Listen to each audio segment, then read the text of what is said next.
Hello, good afternoon po sa lahat ng aking mga katoto.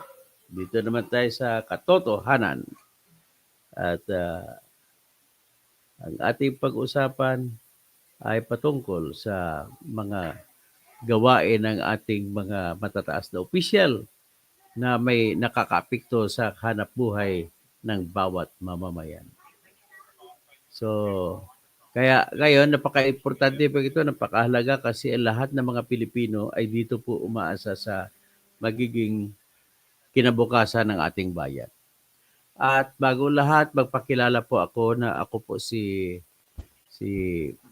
Engineer Dr. Toto Kausing at ito po inyong anak ng Mindanao, alumnus ng Mindanao State University, alumnus din ng pamantasan ng lungsod ng Maynila na kung saan po ako ay gumraduate bilang abogado at kung saan ako ay nakakuha ng mga kaalaman na nagagamit ko bilang isang armas at kung bakit isang beses ko lang kinuha ang bar exam at nakakuha ko ng mataas na grado para magiging abogado.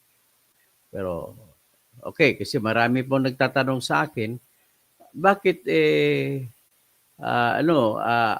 marami nakakaalam kasi natanggalan ako lisensya bilang abogado. Pero kung ako naman tanongin nyo, bakit ako natanggalan, ito po ay aking isang pinagmamayabang. Bakit po? Ako po ay pwede kong sabihin na ako'y talagang totoong makabayan. Sapagkat ang pagkatanggal ng lisensya sa akin bilang abogado ay bunga ng aking pakikipaglaban laban sa mga kurakot ng bayan. At ang specific na aksyon nito ay na dahil na publish ko o na-post ko sa Facebook noong January 19, 2019 ang isang aking reklamong ginawa na patungkol ito sa pagnanakaw ng mga supply ng pagkain fresh sa pamamagitan ng overprice. So may ebidensya po ako ng overpricing. Unang ebidensya ko yung resibo na binigay nung nagbenta doon sa DSWD. At ang resibo nila nagpapakita na bawat pakete po ay nagkakahalaga ng 515 pesos and 40 centavos. At ako naman po ay bumili din ako sa ganong tindahan din at kaparehong mga items na laman ng pakete ang binili ko rin. Mantakin mo. Nung ako bumili, binigyan nila ako ng resibo, 270 pesos and 50 centavos ang halaga, hindi lang kasama doon ang 48 pesos na binili ko sa public market na tuyo. So kung pagsamahin mong tuyo na 48 plus 270 pesos and 50 centavos ay 318 pesos and 50 centavos lamang ang totoong halaga. Bakit binenta nila ang 515 pesos and 40 centavos bawat pakete? Oh, yung aking apo ay maingay. So anyway, ang magkano bang kinita nila? Ganito kalaki kinita nila. Kumita sila na malaki sapagkat po mahigit 1,000,000 ang pakete na in-order. Ilan? 1,143,120 packs. Ito rin po ay ayuda, pero ito po ay importanteng ayuda para po ito sa mga bakwit ng Marawi na kung saan ay tumakbo po sila dahil may gera, kasagsagan ng gera laban sa mga mauti na terorista sa Marawi City. Kaya hindi po ito kagaya ng AKAP na pag-usapan natin sa ngayon na ayuda daw sa kapusang pera, hindi naman sa emergency, hindi naman sa krisis, hindi naman mamamatay. Kumbaga sa salita po ni Kwan, ayon sa salita po ni Ted Filon, ang tawag diyon ay hindi naman po sa tinatawag na life and death situation para bigyan ng pamahalaan ng ayuda. So ang kaisipan po natin, nandun po ako, sumasang-ayon po ako kay Mr. Ted Filon sa kanyang kaisipan na dapat kung magbibigay man ng pamahalaan ng ayuda, iyon ay sa sitwasyon na talagang iyon ang pinakahuling paraan na mabuhay ang Pilipino. Hindi naman sa binggit na kamatayan ay bakit bibigyan. So iyan po ang kaisipan dito. Pero bago naman ang lahat, ang problema lang po natin is natural na talaga sa mga Pilipino na hindi marami nakakaalam pero bulag ang mata, bingi ang tainga, at walang pakialam sa ating mga kapwa Pilipino na naghihikahos. So ngayon, ang ating pag-usapan po ngayon ay tungkol po sa Emosyon si ang anak.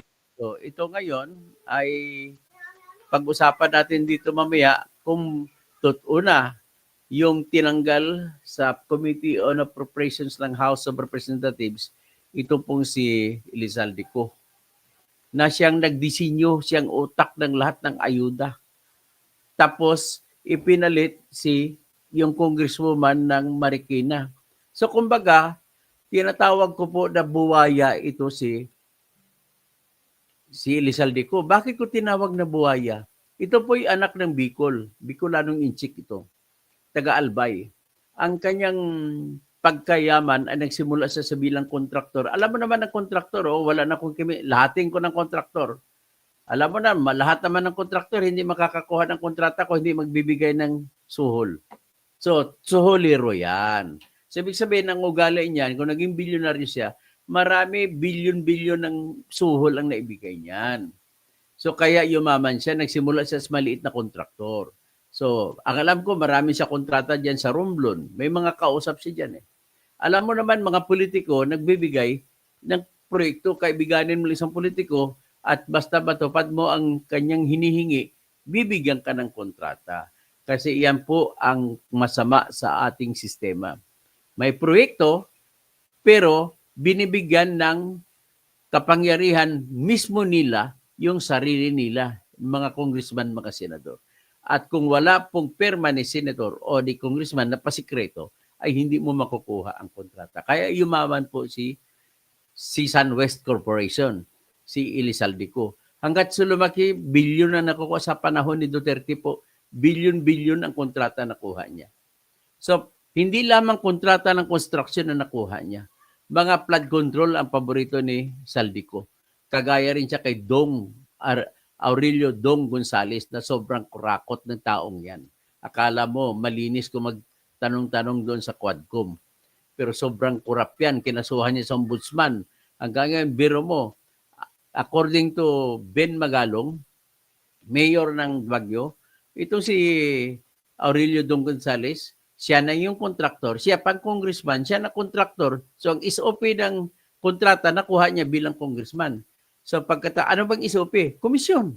So pagkatapos siya na siya rin ng kontraktor, so nakuha niya naman ang profit ng kontraktor. Bakit mantakin mo pati supply? Siya rin magsusupply ng sarili niyang construction. Ganon po katindi. Ganon din si Henry Sevilla Uwaminal nung siya congressman sa Misamis Occidental. Lahatin ko na kayo ng mga congressman, ganun po kayo lahat. Pasensyahan na po tayo. Panahon na po, natigilan na natin lahat yan. Ang tanong, may oras pa ba? May bulong, dinggin mo, init ng ating... Nawala ko sa tono. May bulong.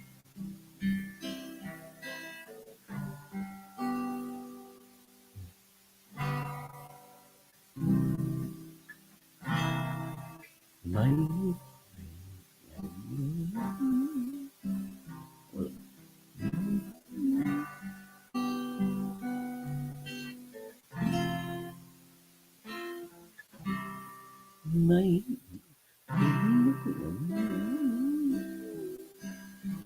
dinggin mo. Yun, ako na to, no? Ang ng ating panahon may sigaw, damhin mo at ubos na ang oras mo. Tama, tayo na, mga Pilipino ha, sa liwanag. Ang takot ay nasa isip lamang. Tama na pag-aalinlangan, ang takot ay nasa isip lamang. O, ito na tayo. Ano lang yan? Pasakali pamparami ng audience. Okay? Kaya pala wala. Pasensya na. May bulong dinggin mo, ihip ng ating panahon. Tinitisting ko lang equipment ko May sigaw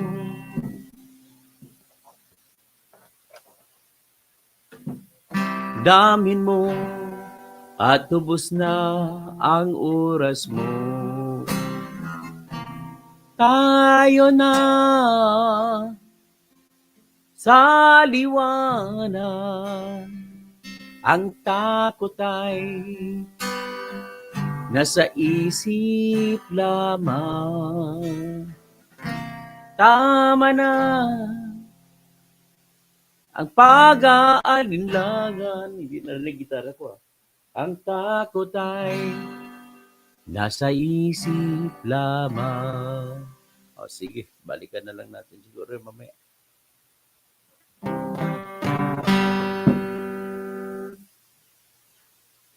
Wala tang gitara.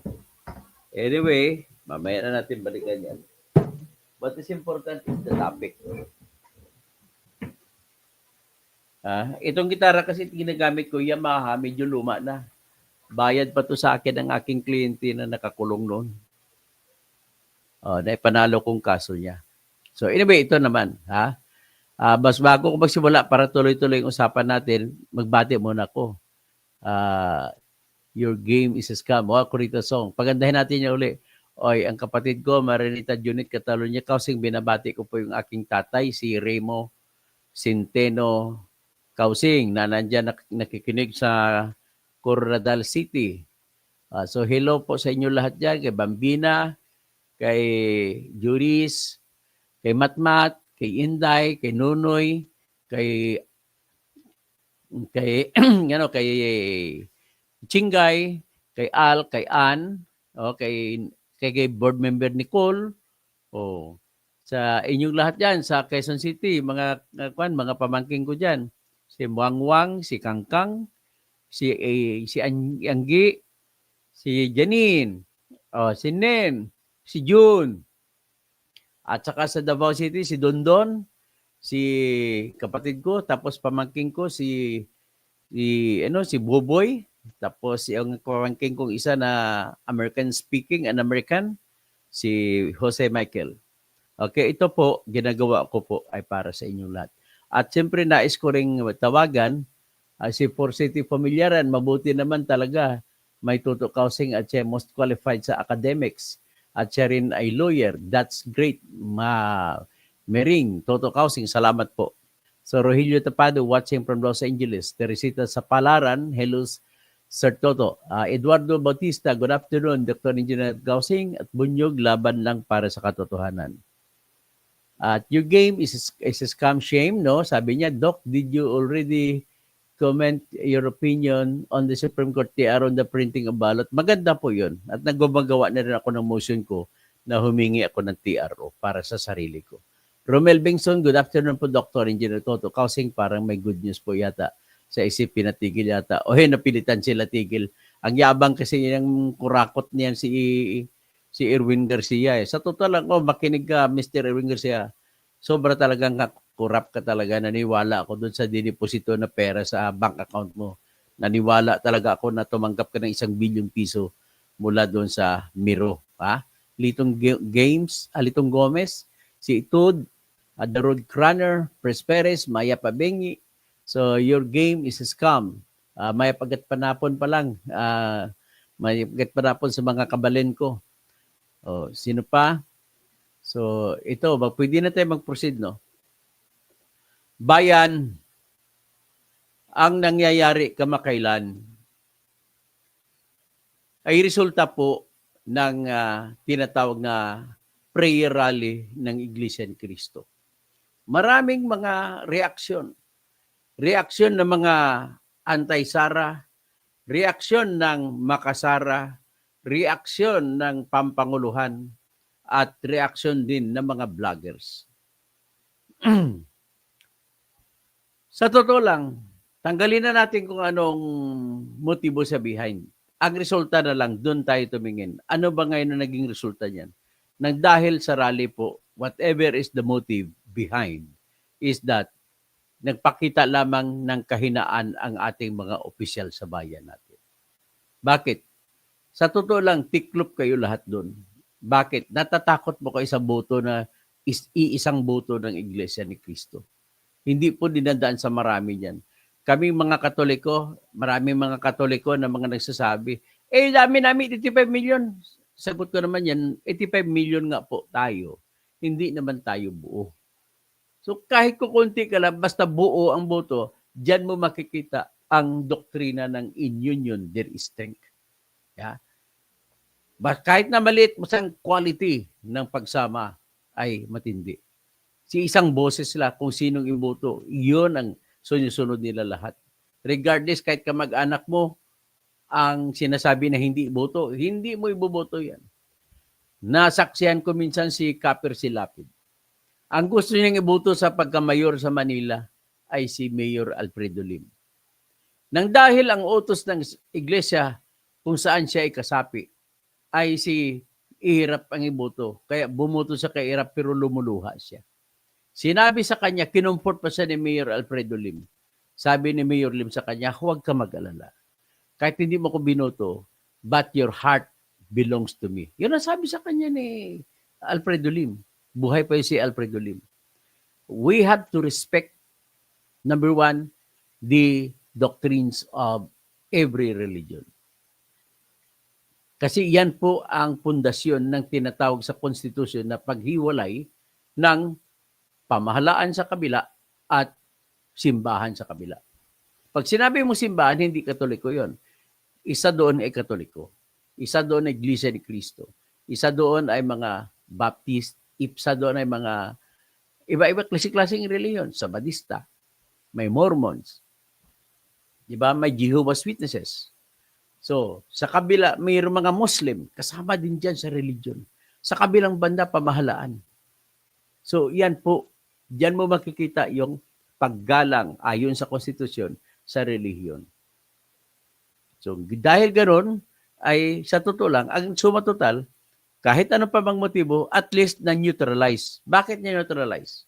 Ebidensya.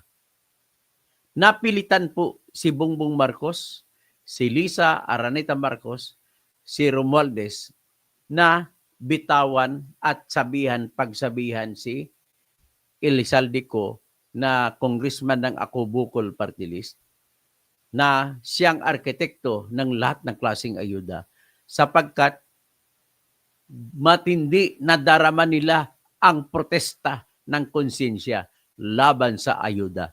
Kasi alam naman natin, yung AKAP ang pinakamatindi ang kontra. Bakit? Ang pakay kasi po ng AKAP, ibibigay daw yun sa mga Pilipino na may mga sweldo, may mga minimum wage, pero kulang daw kinakapos dahil sa inflation o pagtataas ng mga temporaryong pagtaas ng mga presyo ng mas pangunahing bilihin o di kaya mga basic needs. Sapat ba yun? Hindi po sapat yan. Kung tatanungin mo si Mr. Rodel Itorma, dapat yung ayuda na ibibigay ng gobyerno, yung parang may sunog, kumbaga sa binggit ng kamatayan, yan ang totoong ayuda. Hindi yung may minimum, may sweldo. Hindi ba makapag-antay yan? May sweldo ka naman Hindi ka naman na ospital. Akalain mo, inikot-ikot pa yan ni Martin Romualdez ang lahat ng SM, lahat ng mall. Nagbibitbit ng kanyang tarpaulin sa likod niya, yung matabang baboy makikita mo. Tapos sisigaw, kita mo, pati si Jinky Luistro na magaling sana magtanong sa Quad Committee, na wala tuloy ang respeto ko sa kanya nung nakita ko yung kanyang pagsigaw. Walang ayuda kung wala si Romualdez, si Speaker Romualdez. Bumabaha ang ayuda dahil kay Speaker Romualdez. Yun, binaha ang second district ng Batangas. Maraming namatay. Dahil kulang-kulang na ang pundo, na-delay ang pagpadala ng mga ayuda. Nung actual na baha na. Bakit? Naubos na kasi nila yung pundo. Yung tinatawag na quick response fund, ubos na. Sinisisi nila yung mga mga nakalipas na mga bagyo. Ganun po katindi ang ating gobyerno. So ngayon, nang umalis, may tanong ngayon, si Elizalde ko ba talaga ay tinanggal o hindi? Kasi nagpalabas din ng kalatas si Romualdez, si Ako Bukol, party list, na siya po ay may sakit. At health reason, dapat mag-resign siya muna bilang chairman ng Appropriations Committee ng House of Representatives. Mga kababayan ko, ang pwesto po na Appropriations Committee Chairman, napakalakas po, napaka-powerful. Iyan po ang nagdedetermina kung ano ang bibigyan ng pondo kung magsasagawa na ng budget ang House of Representatives. Siya po ang nagdetermina. Biro mong akap na yan, ayuda, wala man yan, hindi man lang hiningi ng Department of Budget and Management. Pero, nilagay niya. At para mailagay, tika muna, ang problema kasi, hindi ka basta-basta maglagay ng pondo. Sila ni Saldico, hindi nila pwede mailagay kung anong gusto nila.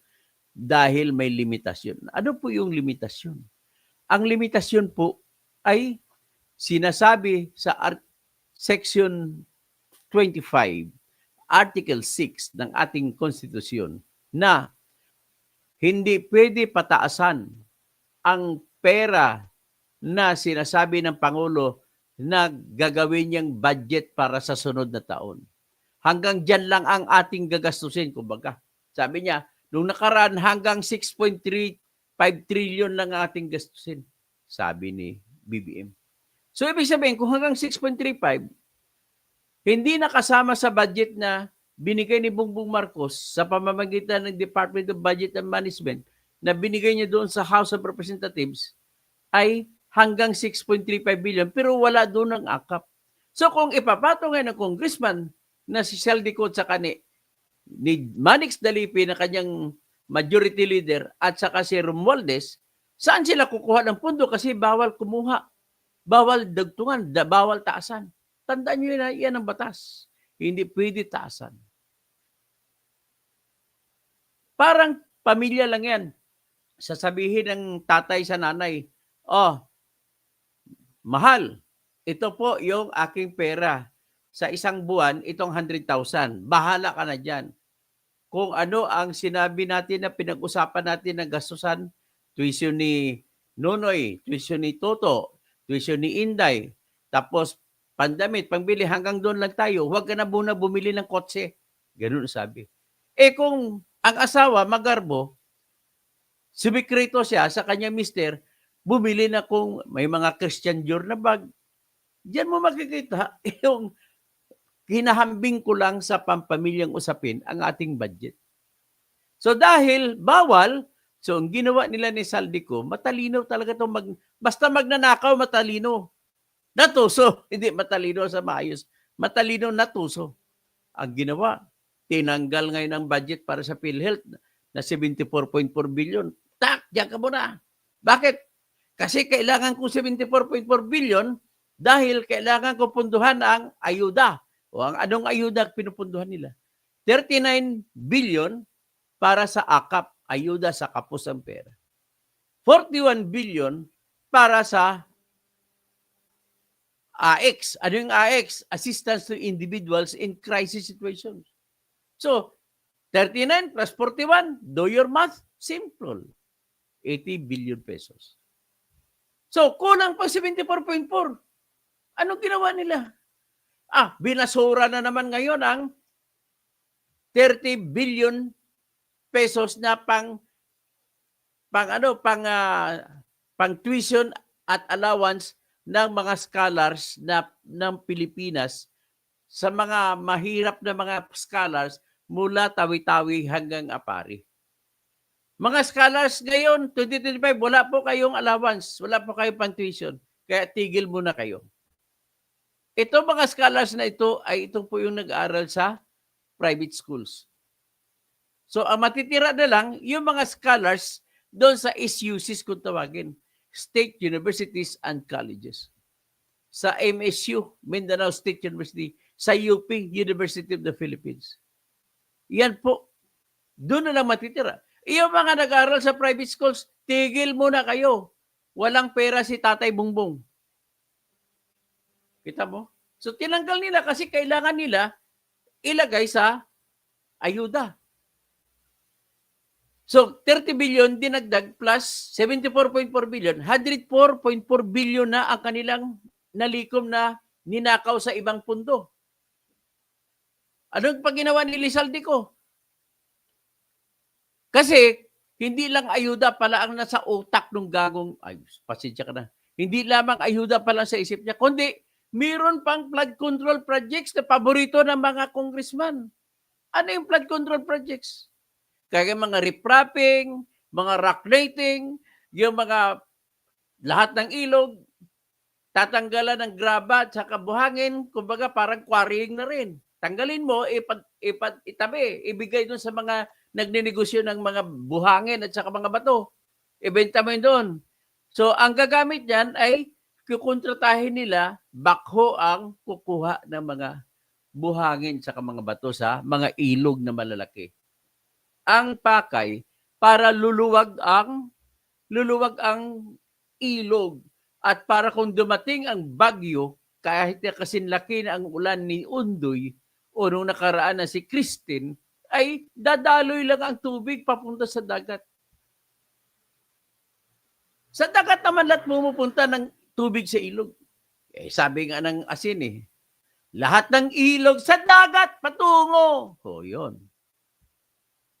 Kaya buksan mo at mararating mo. Kaya buksan mo yung mga bara.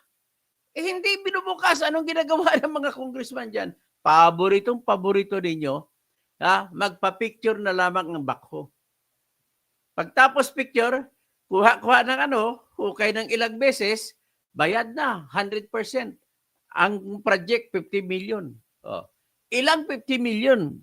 Eh alam ko, yung Bicol River Basin pa lamang na dumadaan mula sa Albay papunta sa Camarines bago tumapon sa dagat ay 7 distrito ng mga congressman ang dinadaanan ng ilog. So bawat nadadaan ng distrito, sabihin ni Congressman Saldico, akin yan. Dadaan naman kay Congressman Laceda. Sino yun? Congressman ng ng dating gobernador ng ng Albay. Si Congressman, kahit yung opposition ng Congressman, si Edsel Lagman, akin yan. Ganun kayo lahat hanggang sa Camarines. Congressman doon, sino may mga bata ni Villapuerte, akin yan. Yun po nangyari. So, ibig sabihin, imagine mo situation na nagdugtong-dugtong sa distrito ni Edsel Lagman, hukay ng, siyempre, natiwala naman ako, hindi naman corrupt si Lagman, lahat ng mga kwan sa kanyang distrito, lahat ng portion niya ng ilog ng Albay River o Bicol River ay natanggalan. Kaya kakasunod na congressman, kunti lang, tapos nakasingil, wala rin, barado rin. Kaya baha ang buong Albay. Ganun po paborito nila ang flood control project. So ngayon, dahil paborito nila, yung rock dating nila, yung riprapping, itong nakita ko na riprapping na napakabastos nangyari. Yung riprapping dyan sa ilog dyan sa Arayat, Pampanga, sakop yan ni Congressman Dong Gonzales. Bakit inanod ng tubig ang riprap mo? Saan ka makakita? Simento? Gigibain ng ilog? Yun pala, ang nangyari po, ganito po ang katotohanan dyan. Magtanong kayo kahit sinong engineer kagaya ko na nagtatrabaho sa construction. Dahil kinuha na binulsa ng mahigit sa kalahati na budget binulsa na nila. Anong nangyari? Ang riprap po, pag gumawa ka ng riprap, kailangan ang pundasyon ng riprap mo mas malalim. Kasi kung hindi laliman mo, kakainin lang ng tubig ang lupa sa ilalim at tumba na yan. So anong ginawa? Nagtipid. Ibis na 2 metro ang taas ng pundasyon na baon sa lupa, ginawa lang 1 metro. O so kakainin ng ilog ngayon ang 1 metro, wala, tumba. Ganon po nagyayari.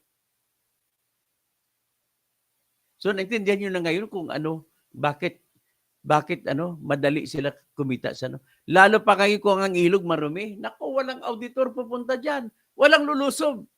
So hindi na malalaman ngayon kung ang mga basura o mga buhangin na naipon sa ilalim ay nakuha ba o hindi. Kasi wala namang auditor na lulusong dyan.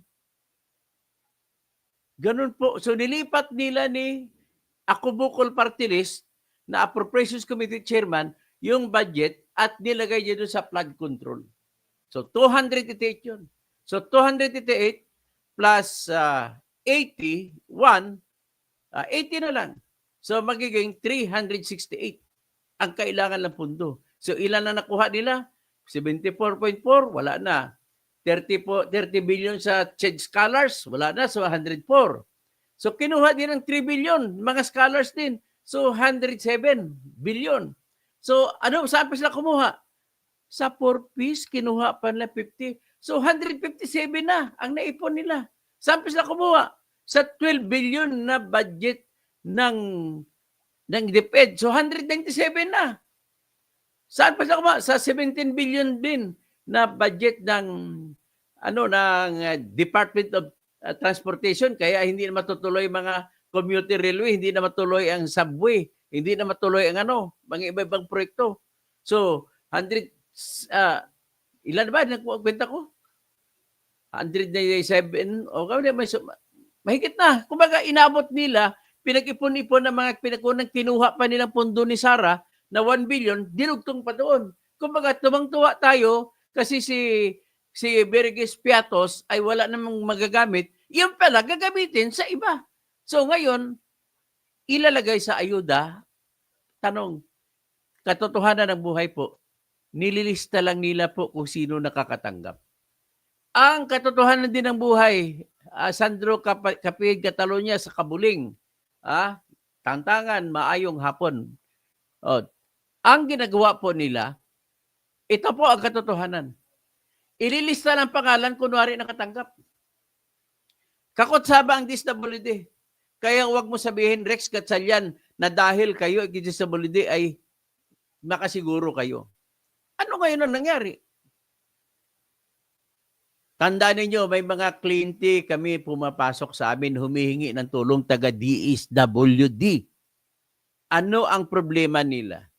Na nadamay sila sa pamimigay ng ayuda. Kasi napatunayan ng auditor na yung mga pangalan na binigyan ng mga ayuda ay hindi totoong tao. Ngayon, may iba totoong tao rin. Yung ginawa doon kay JJ Suarez sa Quezon Province. Nagreklamo yung mga residente doon. Nakarating sa akin ng reklamo.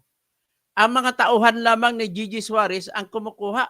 Di ba isang beses lang isang taon makakuha ng ayuda ng AKAP? AX? Tauhan ni JJ Suarez, 4 na beses kasi may endorsement ng congressman. At huwag mo sabihin sa akin, Rex Gatchalian, sinungaling ka. Huwag mo sabihin sa akin na hindi na kailangan ang endorsement ng congressman. Kahit sino doon pwede maka-endorse. Huwag mo nga kami paglulukuhin. O lahat ka, Pilipino, nag-apply. Pero, ibabasura yung application ng walang congressman na endorsement. Ganun lamang po yan. Kaya nga, huwag nyo na kami bababuyin. Alam naman namin na gagamitin nyo pang eleksyon yung ayuda na yan. Ito naman halata naman ito si Erwin Garcia.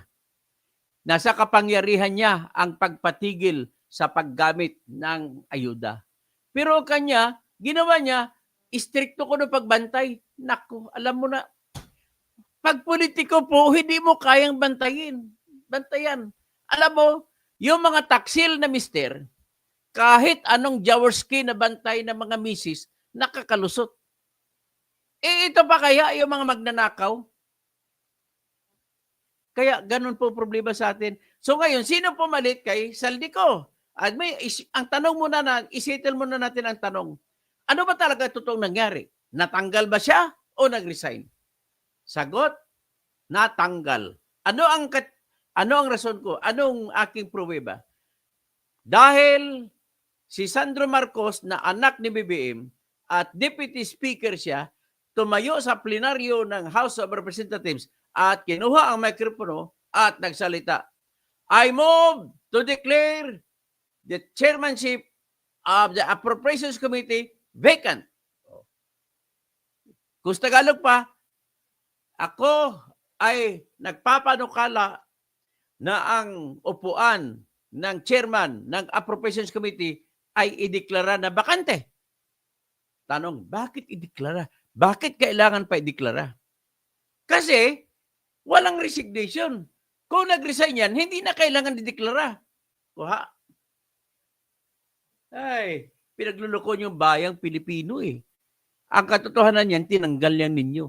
Ang katotohanan yan, walang kalamalam si Saldi.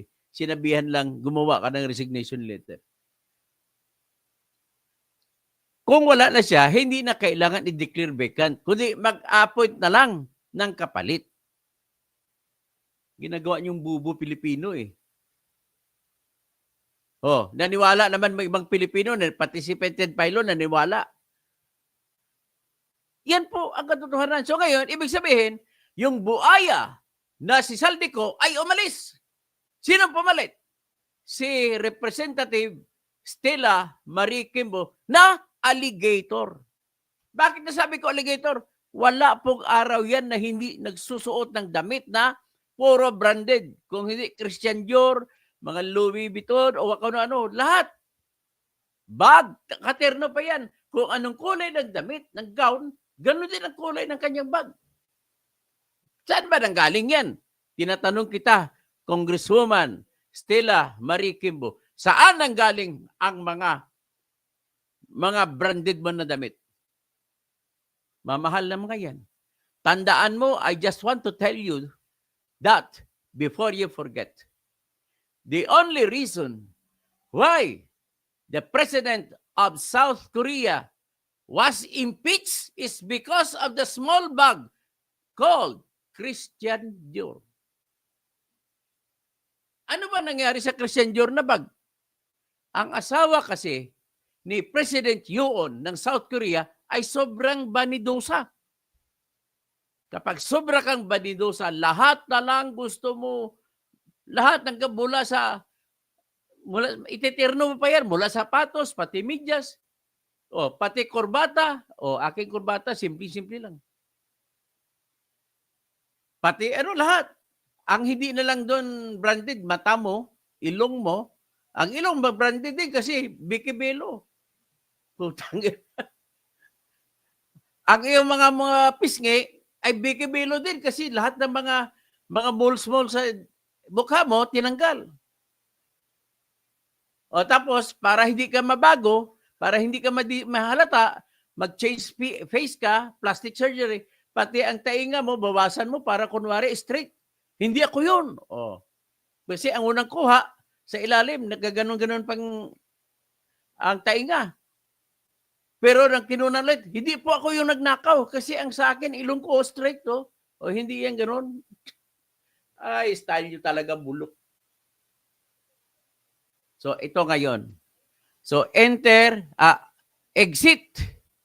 Nawala si buhaya, pumasok si alligator. Kayo mga botante sa Marikina City, huwag niyong iboto pagka mayor yan si Stella Marie Kimbo. Kakainin lang ang lahat ng kinikita ng sapatos dyan. Pakinggan muna natin. Junior, 'di ba? Si Representative Sandro Marcos. Kaya ang tanong kanina ni Christian Mitra, sir, ano po ba talaga? Ako di ba naguluhan? Nag-resign ba o tinanggal? Kasi dun sa pahayag ni Rep Saldico, nag-resign siya. for health reasons. Yung statement niya. Oo, paano ba? Ano nga ba? Ikaw mag-explain. Nag-resign o tinanggal? Oo. Ulitin ko lang kasi baka tulog pa ho kayo kanina. Una, kapag po merong taong gobyerno o maging ilan po sa pribadong sektor na nagbibitiw o nag-leave because of health reasons, igalang po natin yan. Ha? Tama. Apo, igalang po natin yan. Nasaan ka mang banda ng kung anong bang political fence, igalang po natin yan. Okay? Ngayon, ang sa akin dyan, that's immaterial. Okay? Nagmotion to declare the position vacant and then naglabas ng press release na nag-resign for health reasons. Mga kapatid, that's now immaterial because it doesn't change anything. Yan po ang aking pananaw po sa isyong ito. Kaya tatakot naman ho sila. Kaya ayaw nilang hindi ho sila nag-share sa amin ng data. Yun ho talaga yung isa sa mga problema namin. May Kaya mga nag-aaway. talagang malaki yung posibilidad na nakatanggap siya doon.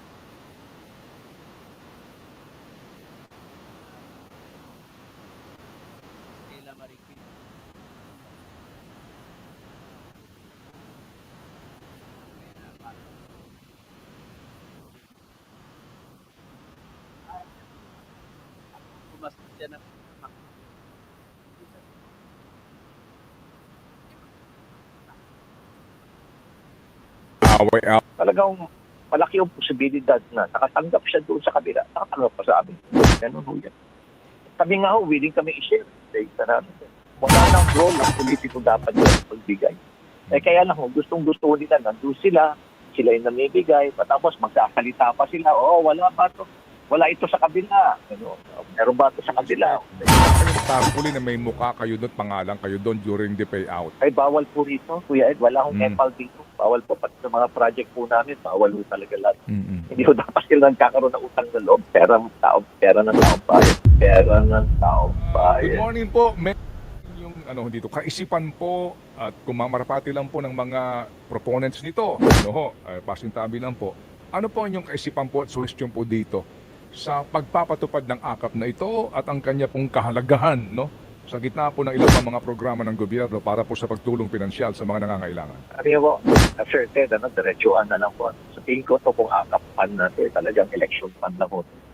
Nakakasipin na, isipin nyo, sa ngayon, ang ipinapamigay pa lang nito mga ito may mga pondong akap at AIX. Sa ngayon, yan pa lang ang pinapamigay nila, hindi pa nila papamigay yung kanilang mga ninakaw sa gobyerno. So, yung palang binibigay nila, pera pala ng gobyerno, pinalabas na nila kanila. So, talaga napakalaki ho ng kanilang election man. Kaya nakakalungkot. Po si Lucky Manzano. Si Lucky Manzano ba ang nag-post yan? Oo, kay Lucky mismo? Manzano na post po Opo, ito. opo. At dito po sa post nito, basahin mong, paano kaya ayan, si Lucky Manzano, kandidato po sa pagka-vice governor, si Vilma Santos po, hindi ho ba, sa pagka-gobernador, tapos yung congressman, yung anak niya naman bunso, si Ralph Recto, nandun din yung muka doon sa sinasabing post na ho neto mismo. Ano nakalagay dyan? Tupad?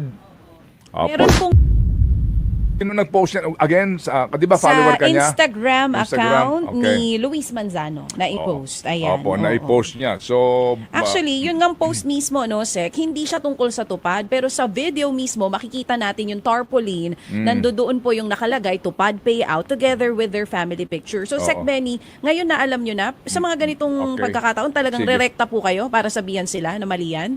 Kayo na pong magsasabi nun sa Opo. kanila? Mhm.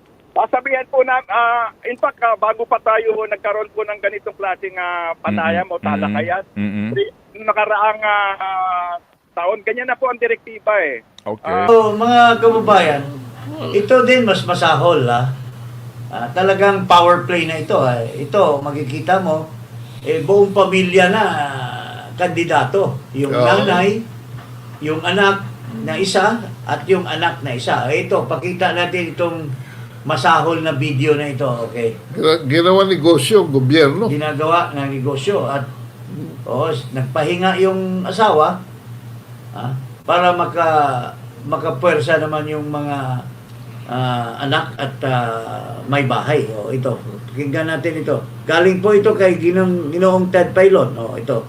si Lucky Manzano ba ang nag-post yan? Oo, kay Lucky mismo? Manzano na post po Opo, ito. opo. At dito po sa post nito, basahin mong, paano kaya yan, Sek? Si Lucky Manzano, kandidato po sa pagka-vice governor, si Vilma Santos po, hindi ho ba, sa pagka-gobernador, tapos yung congressman, yung anak niya naman bunso, si Ralph Recto, nandun din yung muka doon sa sinasabing post na ho nito mismo. Ano nakalagay dyan? Tupad? Opo. Meron pong tarpaulin na nakalagay. Yung post not specifically about Tupad, pero dun mismo sa video makikita natin sa background nila nakalagay Tupad payout. Nandun po ang picture ni Lucky Manzano, nung isa pa pong kapatid niya na tumatakbo sa Batangas, maging ni Ate V Ni at ni Governor. DOF Chief Ralph Recto. Paghugan yan na ang sinasabi daw po, ito ho naman, bukas pong aming programa sa panig po dito nila Mr. Lucky Manzano. Kapag ho ganyan na kasama nyo sa gabinete ang muka doon sa tarpaulin, paano kaya?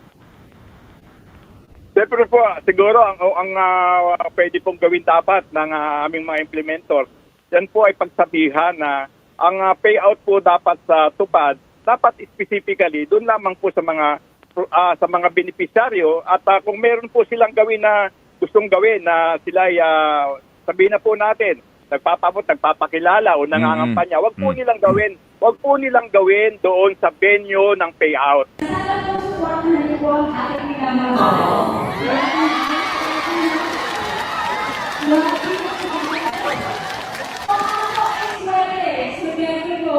Parang walang isip nag-aarte-arte pa. Ha? Tapos ang nasa likod tupad. Masyadong overkill. Yung tatay, Department of Finance, yun ang nagpo-provide ng pera papunta sa Bureau of Treasury para ilabas sa DBM para mag-payout. So, klaro na hina-hijack ang pera ng gobyerno para manalo yung kanyang asawa, manalo yung kanyang anak, manalo yung kanyang isang anak pa. Gano'n na ba kasama ang ating bansa ngayon? Harap-harapan na lamang ang walang kwentang gawain. Na itong mga tao na ito, tinitingala ko dati ito ng mga disente, nakakasama ko sa Kongreso. Pero gano'n na ba talagang talamak ang ating bansa ngayon sa ano? At sino ba itong kandidato? Sino ba ito? Inakusahan ito ng scam alleged scam ito. Aarte-arte pa ng ganyan tapos habang nandiyon yung nagdi-distribute ang tupad. Tingnan mo ito. Sino ito? Isinilbi na ng NBI ang subpoena laban sa aktor at host na si Luis Manzano matapos ireklamo ng 15 OFW na namuhunan sa Flex Fuel Petroleum Corporation. Sabi ng isang complainant, naroon sa isang Zoom meeting si Manzano at nagpakilalang owner at chairman ng kumpanya. Halos 1 milyong piso raw ang kanyang ininvest. Tayo, wala tayong pinipili kung sinong ini-expose natin dito because they may be friends, they may be relatives or whatever. Para malaman ng taong bayan kung anong pinagagawa nitong mga people in government, people of influence, people of power, they should be the clear example of attitude na maayos na ugali at pamulitika. Pero kung gamitin mo na yung gobyerno, tapos kung kasuhan ka, you get away from that case because of influence and power, ano bang mangyayari sa ating bansa, paring Ado? Well, mukhang dynastyism na nangyayari. At anong tawag mo, Jing, pagka gumamit ka ng sariling pera sa pag-impluensya ng mga boto? At anong diferensya niyan sa paggamit mo ng pera ng bayan para isagawa rin ang parehong motibo? Well, unang-una, Pera mo, pera ng regardless gobyerno. of at the forefront of it, regardless of where your money is sourced from, that's vote buying. Chairman George, nagbigay po kayo ng exemption para po sa 4-piece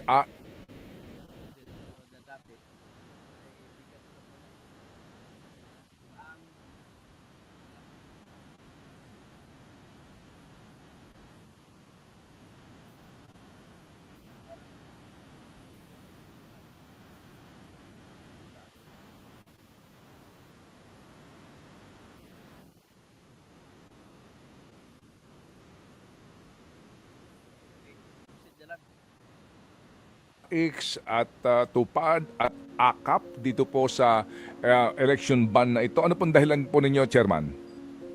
Sir Ted, una muna po noong nakaraang linggo rin, nakapagbibigay na tayo, nakapaggawad na tayo ng exemption sa ating pong DOH at sa ating din pong Department of Labor and Employment. Ngayon po, pagkatapos po nyo, nag-file naman itong DSWD at alam niyo po, dalawa lang po kasi ang pagpipilian natin.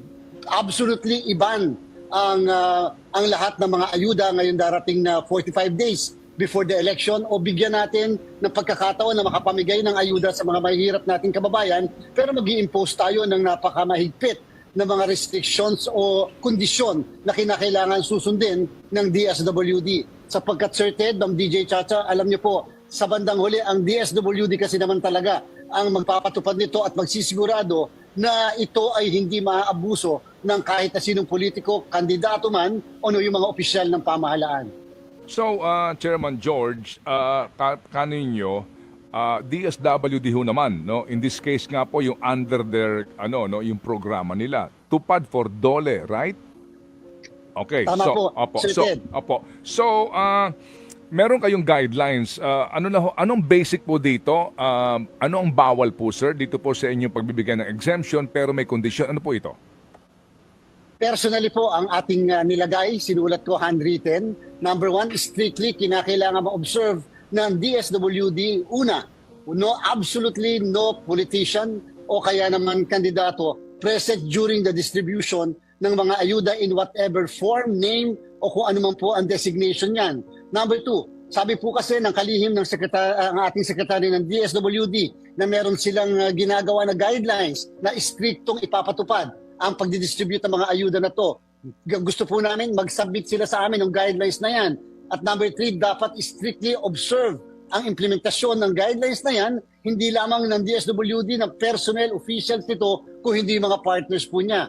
Anytime, Sir Ted, ito po ay warning, anytime, pwede namin i-withdraw ang exemption na yan na ibinigay namin sa DSWD. And take note din po, yung initial po kasi nilang pina-approve sa amin o yung hininga na exemption ay parang napakaliit na amount lang. When it comes to AKAP, Sir Ted, parang 844 million. Doon po sa AX, more or less, yan po ay 6 billion. Pero yung AKAP na laging pinag-iinitan at laging contentious, yan po medyo 844 million lamang. Ibig sabihin, nangangahulugan, sure tayo na meron pang susunod na request for exemption. Kaya ang sa amin, kinakailangan ayusin nila yung distribution dito sa 844 bago kami makapagbigay muli ng dagdag na exemption dun sa iba pang isusunod nilang i-request. Okay, so ang sinasabi po dito, ang violation lang dito po sa sinasabi pong exemption na ito,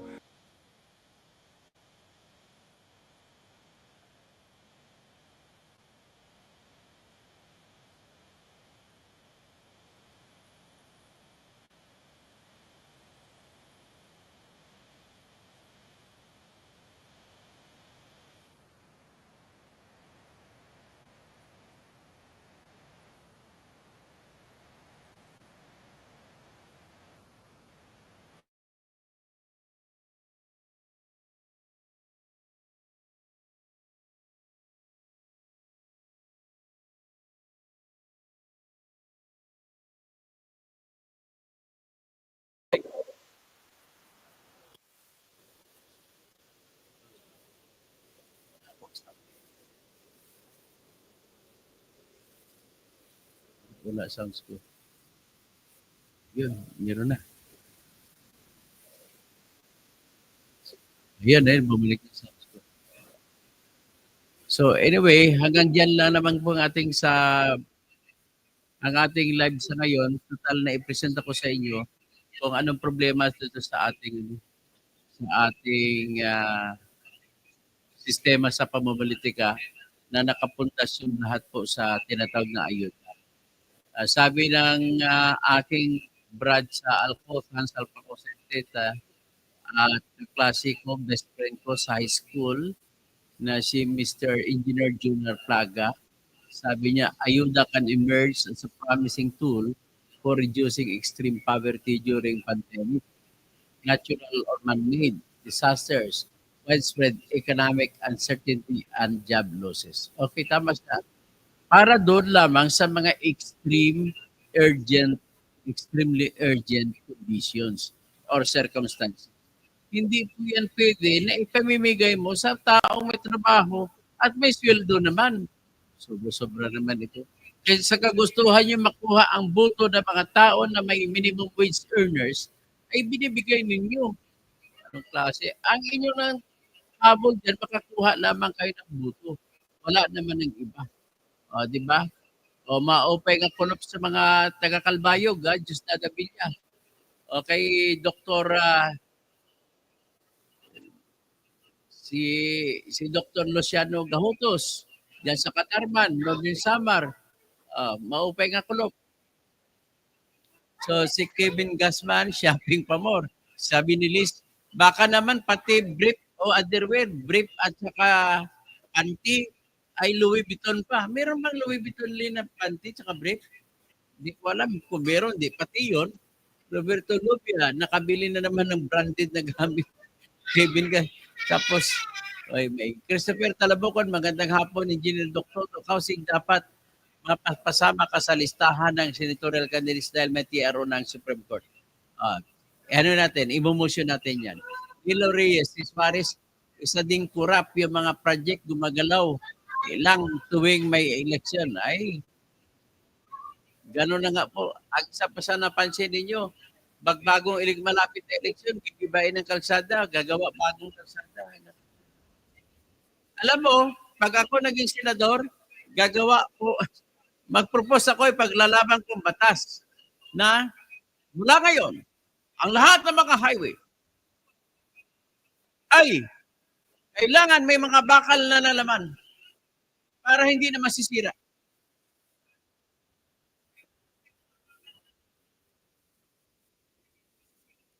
Na kahit sabihin mo, abutin 50 years, hindi.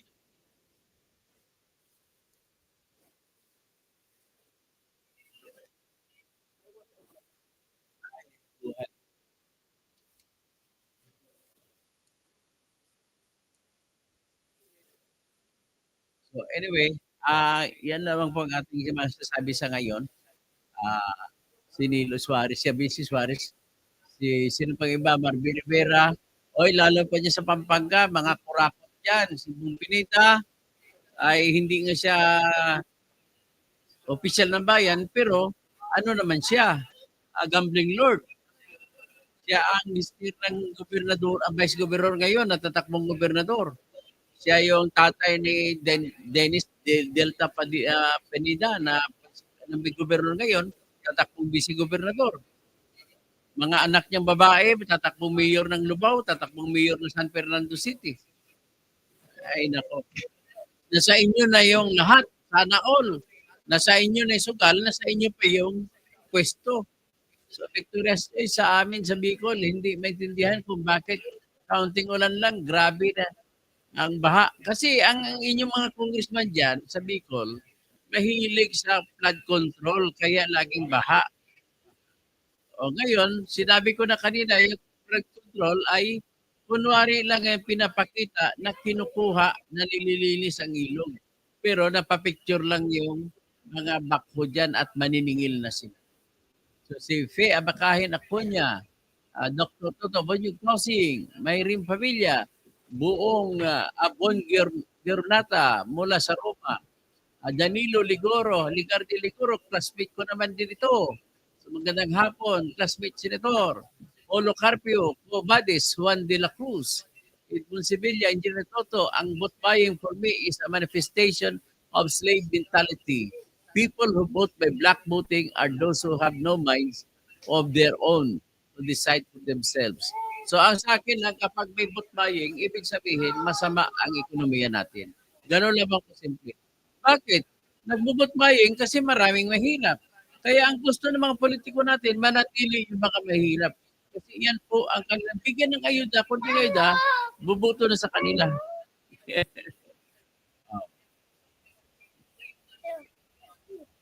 Ngayon, sabi ni Siputi, patalsikin si Kumelik, Chairman. Federica Natividad, shout out na po. Dante Corpus from Quezon, Nueva Ecija. So, shout out si Jose Binete. Okay. So, Hanggang dyan na lamang, no? At magandang hapon po sa lahat. Sa magla-live ako mamaya, mga after 2 hours.